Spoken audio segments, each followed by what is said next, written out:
Hi, I'm Chenru from iDance and Fitness. I'm a pole dance instructor that just recently recovered from pole dance injuries. To ease myself back into pole dancing, I thought I could kill two birds with one stone by creating intermediate to advanced tutorials along with injury prevention tips to help pole dancers get better in a sustainable way. All right, let's get down to the first trick and prevention tip for today. So today's trick is going to be Dragonfly, and injury prevention tip is going to be stretching. I know you probably all stretch, but after my injury, I realized that you can never stretch enough. So I'm going to recommend that you stretch 15 minutes before and also 15 minutes after your workout. And so that means if you go to a pole studio and they don't have time to cool down, make sure you cool down right then and there. And if you can't do that, go home and stretch. I'm going to also focus on three main stretches that I really like. All right, let's go ahead and get started. Okay, let's go ahead and get started with our stretching. You should do this, like I said, for at least about 15 minutes before you jump on the pole. I'm going to take you through a short version of it and just focusing on the arm area and the neck area. So for the arm, because in pole, as you have probably realized, we hold a lot. When you hold, that's called isometric toning, meaning you're not changing the angle of your joint, nor are you changing the length of your muscle. Because of that, you don't get enough oxygen flowing to a certain muscle area. Stretching will help because it will elongate your muscle. So do this a couple times on each side. I'm gonna skip over it because I've already warmed up. Behind your head, for your tricep, the other side. Now raise your hand and roll out your wrists. It's also an area you use. And switch to the other side. Pull your fingers back. Flip your palm down, pull those fingers back again. The other side. Flip your palm down. Now switch to rolling your shoulders. The other way. Like I said, do this a little bit more when you're actually working out. I'm just demonstrating for you. Tilt your head, push your palm down, really stretch out this neck muscle. Switch to the other side.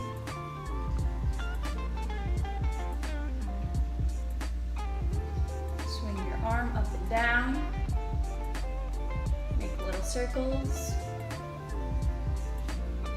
Reverse. Swing your arm across your chest. All right, okay, so next, let's get right down to our trick of the day. Today I'm going to show you an intermediate trick called the Dragonfly. So before you do that, make sure you actually stretch out your entire body. Okay, so once you've done that, let's get to the next part. Next, I'm just going to show you what the trick looks like. Then wait for the next part for the slow-mo explanation.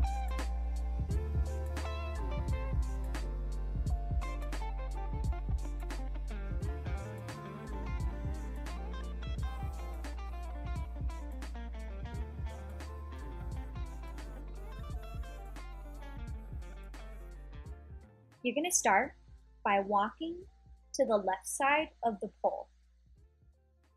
And remember to do this on both sides of the pole. Once you're on the left side of the pole, you're going to grip the pole inside arm low and outside the right this time, right arm high. You're going to grip the pole tightly and prep for an inversion. This is a basic inversion. If you don't know this, please look up basic inversion. Once you've inverted, you're going to hook with your outside, this time the right leg. Once you've hooked and have a tight grip, you're going to release both your hands Bring them up next to your body for a wing position. I'm going to show you one way to get out of this pose. Now you're going to bring both of your hands down with your thumbs down to grip the pole and pull your chest so your right shoulder is up next to the pole. Now slowly straddle down. You should still feel the gripping shoulder and lower down gracefully. You will feel immense pressure in your right shoulder as you release, and that is totally normal. The more you practice it, the less painful it'll be.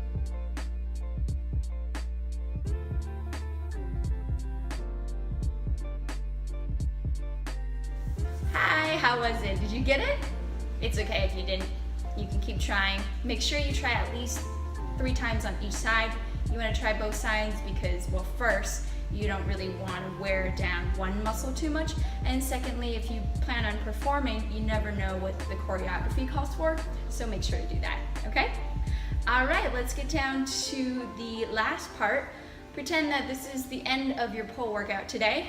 Make sure to, again, stretch 15 minutes on both sides. So this time, instead of focusing on your arm muscle, let's focus on the other parts of our body, okay? So once you're done, make sure you stretch all parts of your body. Right now we're going to focus on the core and lower area for 15 minutes. Switch to the other side.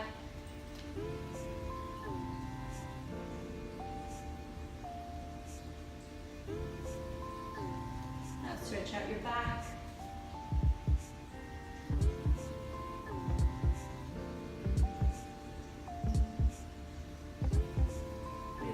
Come to the front of the pole, thread your hands through, and pull out.